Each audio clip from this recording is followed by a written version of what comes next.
Hello students of class 10th। ये आपके लिए सेक्शन सी में जो आपके इम्पॉर्टेंट ग्रामर वाला पोर्शन आता है उसमें मैंने ये कुछ इम्पॉर्टेंट क्वेश्चंस हैं जो पिछले 3 सालों में पूछे गए हैं 2022, 23, 24 में।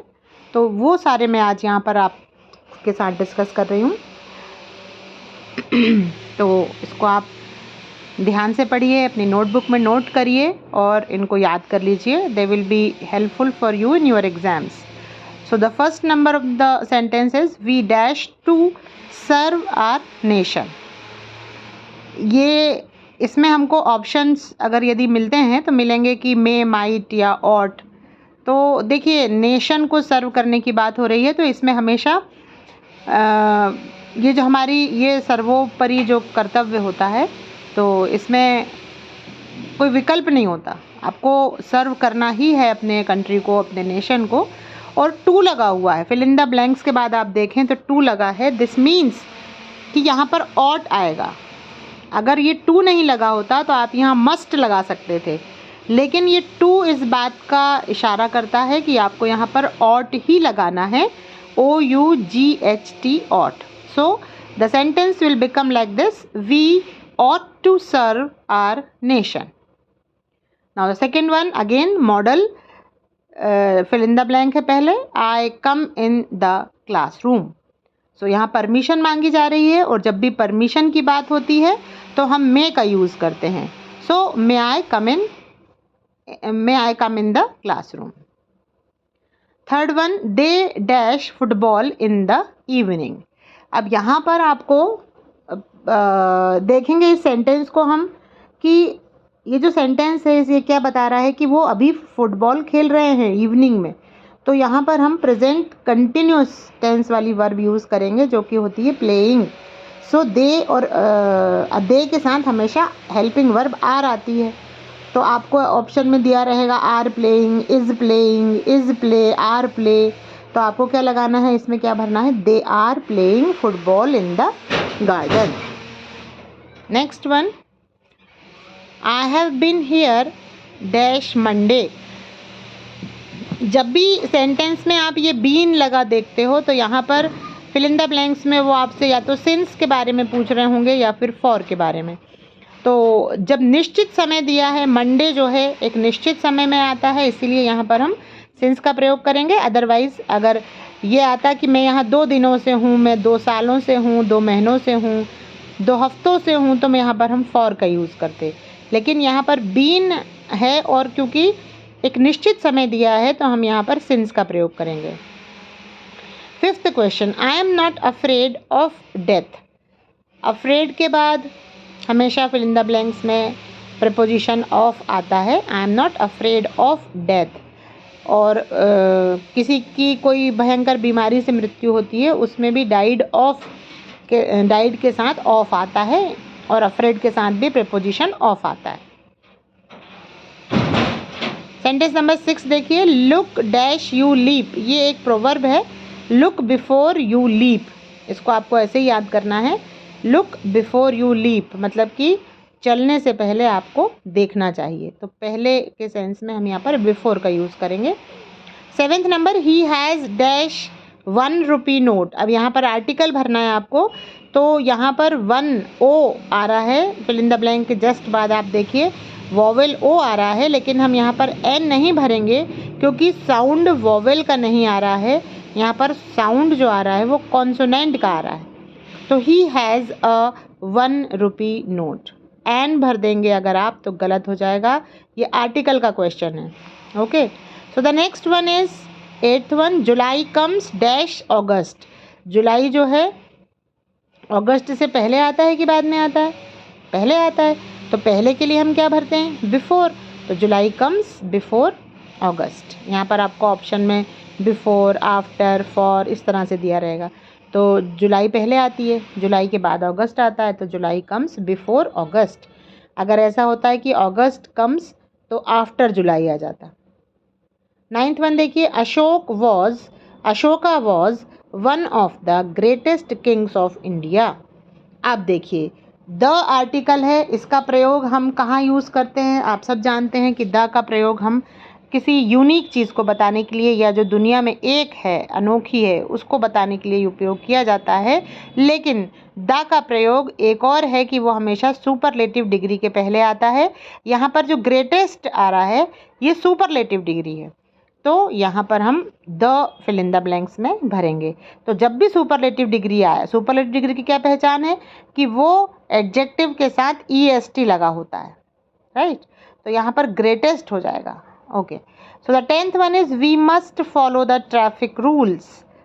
देखिए, अब ट्रैफिक रूल्स को फॉलो करना ही करना है, कोई विकल्प नहीं है। यदि नहीं करेंगे तो हमको प्रॉब्लम हो सकती है। तो यहाँ पर मस्ट आएगा क्योंकि ये अत्यावश्यक चीज़ है, ठीक है। तो शुड, मस्ट, कुड इस तरह से दिया रहेगा, आपको मस्ट भरना है।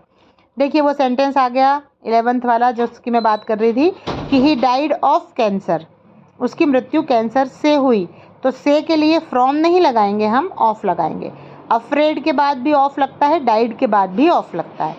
Rita has many friends, Rita has many friends, यहाँ मच और मैनी का यूज़ पूछा है। तो मच जो है वो हमेशा मात्रा में लगता है और मैनी हमेशा संख्या में लगता है। तो यहाँ पर फ्रेंड्स को हम गिन सकते हैं, इसीलिए मैनी का प्रयोग होगा। 13 देखेंगे, शी सिंग्स अ सॉन्ग, वह एक गीत गाती है। सिंपल प्रेजेंट टेंस का सेंटेंस है और क्योंकि शी जो है वो एक थर्ड पर्सन है तो वर्ब में या तो एस लगता है या ES लगता है, और यहाँ पर वर्ब में हमने एस लगाया है। अगर आप शी सिंग अ सॉन्ग लिखेंगे या शी सिंगिंग अ सॉन्ग लिखेंगे तो गलत हो जाएगा। She sings a song. 14th में फिर से देखिए परमिशन, ये अभी विशेस दी जा रही हैं। मे यू लिव लॉन्ग, ईश्वर करे आप दीर्घायु हों, तो ये मे यू लिव लॉन्ग, ठीक है ना, ये एक एक्सक्लेमेशन भी है। तो यहाँ पर परमिशन में और इस तरह के सेंटेंस में हम मे लगाते हैं। 15 देखिए, Sita is dash intelligent then any other girl, Sita की दूसरे लड़की के साथ तुलना हो रही है, कंपैरिजन हो रहा है, इसीलिए यहाँ पर कंपैरेटिव डिग्री है और मोर इंटेलिजेंट का प्रयोग होगा। मोस्ट इंटेलिजेंट भी दिया रहेगा आपको, इंटेलिजेंट भी दिया रहेगा ऑप्शन में, लेकिन आपको मोर इंटेलिजेंट लगाना है क्योंकि सीता की तुलना एक दूसरी लड़की से हो रही है। यदि सीता की तुलना पूरी क्लास से हो रही होती तो हम यहाँ पर मोस्ट इंटेलिजेंट लगाते, या सिर्फ सीता की बात हो रही होती तो हम सिर्फ इंटेलिजेंट लगाते। लेकिन यहाँ पर सीता की जो तुलना है, जो कंपैरिजन है, वो एक दूसरी लड़की के साथ हो रहा है, इसीलिए यहाँ पर हम ये लगाएंगे, मोर इंटेलिजेंट लगाएंगे। अब देखिए नेक्स्ट वन है आपका 16th, I read this book yesterday, मैंने यह बुक कल पढ़ी थी, बीती समय की बात हो रही है। और ये जो रीड वर्ब है ये तीनों ही रूप में, V1 V2 V3 तीनों ही में ये रीड ही रहती है, लेकिन इसका पढ़ने का जो प्रोनाउंसिएशन होता है वो अलग हो जाता है। जैसे यहाँ पर हम इसको रेड पढ़ेंगे, READ, I read this book yesterday, मैंने कल ये बुक पढ़ी थी। तो कल की बात हो रही है, पास्ट टेंस की बात हो रही है, तो वर्ब की सेकंड फॉर्म लगती है और रीड का सेकंड फॉर्म रेड होता है, लेकिन लिखाता रीड ही है। चलिए अनलेस वाला आ गया, हमेशा आता है। 17th वाला देखिए, unless you work hard you will fail. Unless एक नेगेटिव वर्ड है, तो अगर यहाँ पर हम इसको ऐसा लिखते कि if you don't work hard you will fail, तो इफ़ यू डोंट को हटा करके अनलेस आता है, तो अनलेस आएगा इसमें, unless you work hard you will fail. अब 18th देखेंगे,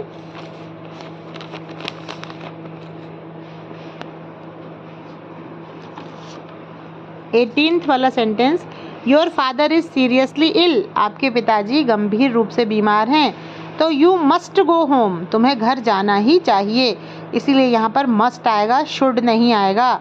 शुड का प्रयोग हम एडवाइस देने में करते हैं। Now 19th, how much time is left, कितना समय बचा है, और समय को भी हम काउंट नहीं कर सकते, मतलब कि इसकी एक मात्रा होती है, जैसे 2 घंटे 3 घंटे, एक समय या 2 समय नहीं बोलते हैं हम, इसीलिए टाइम के साथ भी हमेशा मच लगता है। 20th देखिए, he exclaimed what a beautiful flower, वह खुशी से बोला कि कितना सुंदर फूल है, तो इसमें ए आएगा ब्यूटीफुल के आगे। 21st देखिए, iron is a useful metal, iron जो है वो एक बहुत ही यूज़फुल मेटल है। आर्टिकल भरने के लिए ऑप्शन आया है, तो यहाँ पर यू वॉवेल होते हुए भी हम एन नहीं लगाएंगे, क्योंकि यहाँ पर साउंड जो है वो वॉवेल का नहीं आ रहा है, यहाँ पर कॉन्सोनेंट का साउंड आ रहा है। 22nd, my father is an honest man. मेरे जो पिताजी हैं वो एक बहुत ही ऑनेस्ट, ईमानदार हैं। ऑनेस्ट को कभी भी हॉनेस्ट नहीं पढ़ा जाता। हॉनेस्ट एच से वो शुरू हो रहा है, लेकिन एच यहाँ पर साइलेंट है, इसीलिए हम ऑनेस्ट पढ़ते हैं और ओ का साउंड आ रहा है ओ, इसीलिए हम यहाँ पर आर्टिकल एन का प्रयोग करेंगे। 23rd, she studied hard but failed. यहाँ पर दो विरोधी सेंटेंस जुड़ रहे हैं, इसीलिए हम यहाँ पर बट का यूज़ करेंगे। ऑप्शन में आपको बट, बिकॉज और दिया रहेगा, तो आपको लिखना है कि she studied hard but failed. 24th, he wants to swim in the river. Harish has been sleeping since evening. अब यहाँ पर देखिए, मैंने पहले भी आपको समझाया था कि बीन वाला सेंटेंस आ रहा है और यहाँ पर निश्चित समय की बात हो रही है, इवनिंग की, इसलिए यहाँ पर हम सिंस का प्रयोग करेंगे। ये वाला भी मैंने आपको समझा दिया है। I am afraid of rats, died of, afraid of, इनका एक पेयर होता है और ये साथ में ही चलते हैं, इसीलिए अफ्रेड ऑफ और डाइड ऑफ ये साथ में लगेगा जब भी ये आएंगे। तो रीता हैज़ मैनी फ्रेंड्स, फिर से मच और मैनी का प्रयोग। फ्रेंड्स को हम गिन सकते हैं, इसीलिए यहाँ पर आया है many. My father is a retired teacher, मेरे पिता एक रिटायर्ड शिक्षक हैं, तो वर्ब की सेकेंड फॉर्म लगेगी, पास्ट की बात हो रही है। My father is an MLA, यहाँ पर देखिए आप आर्टिकल का प्रयोग करना था, हमने एन लिखा है क्योंकि एम कॉन्सोनेंट होते हुए भी इसका साउंड देखिए आप, ए आ रहा है ए, और ए का जहाँ साउंड आता है वहाँ पर हम आर्टिकल एन लगाते हैं। तो नेक्स्ट वन, सिट डाउन और यू में गो, बैठ जाओ नहीं तो चले जाओ, तो यहाँ पर और लगेगा। My friend was waiting for me, मेरा जो मित्र है वो मेरे लिए वेट कर रहा है। He studied in the university, okay, या he studied in a university आएगा, ठीक है। Do not leave the room until I come back, जब तक मैं ना आ जाऊँ रूम मत छोड़ना, तो do not leave the room until I come back. तो अंटिल का मतलब होता है जब तक या तब तक। तो ये कुछ मैंने आपको समझा दिए हैं, अब इनको याद करना और इनको याद रखना आपका काम है, ताकि आप एग्ज़ाम्स में इस सेक्शन को अच्छे से कर सकें। मैंने अभी तक भी जो आपकी आंसर शीट्स चेक की हैं, प्री बोर्ड की, हाफ ईयरली की, फर्स्ट टर्म की, उसमें मैंने यही पाया कि आप लोग ये वाला सेक्शन बिल्कुल रॉन्ग करते हैं। इसीलिए मैं बार बार आपको ये बोल रही हूँ कि यदि आप थोड़ा सा कंसंट्रेट होकर के पढ़ेंगे तो you will get good marks. So please practice these sentences, at least read 4 और 5 टाइम्स, तो आपके दिमाग में ये अच्छे से सेट हो जाएगा। ओके।